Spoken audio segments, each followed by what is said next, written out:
Hello friends, രണ്ട് കയറുകൾ തമ്മിൽ കൂട്ടി കെട്ടുമ്പോഴുള്ള രണ്ട് മെത്തേഡ് നോക്കിയാലോ. ഇതേപോലെ നമ്മൾ ഈ കയർ ഇങ്ങനെ ഒന്ന് ചുറ്റിയിട്ട് നമ്മളെ ഇടത് കയ്യിലുള്ള കയറിൻ്റെ ഭാഗം മറ്റേ കയറിൻ്റെ അടി കൂടെ എടുക്കുക. എന്നിട്ട് അതിൻ്റെ ഉള്ളിൽ കൂടെ ഇട്ട് വലിച്ച് ടൈറ്റാക്കുക.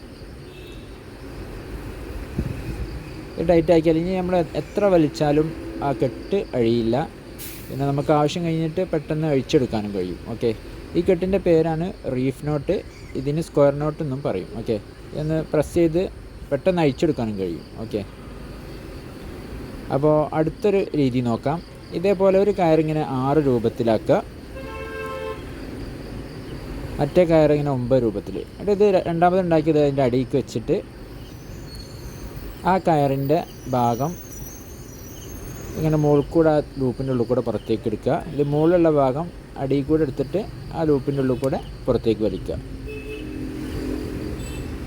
എന്നിട്ട് ആ വലിയ കയറിൻ്റെ ഭാഗങ്ങൾ വലിച്ചാൽ നല്ലൊരു ടൈറ്റുള്ളൊരു കെട്ട് കിട്ടും.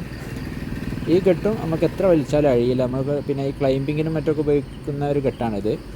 ഈ കെട്ടിൻ്റെ പേര് സെപ്പലിൻ ബെൻഡ് എന്നാണ്. നമുക്കിത് ആവശ്യം കഴിഞ്ഞിട്ട് പെട്ടെന്ന് അഴിച്ചെടുക്കാനും കഴിയും. അതിൻ്റെ ആ ലോക്ക് പെട്ടെന്ന് അഴിച്ചെടുക്കാനും കഴിയും. അപ്പോൾ വേറെയും പല രീതികളുണ്ട്. അപ്പം ഈ വീഡിയോ ഇഷ്ടപ്പെട്ട ലൈക്ക് ചെയ്യുക, ഷെയർ ചെയ്യുക, കമൻറ്റ് ചെയ്യുക.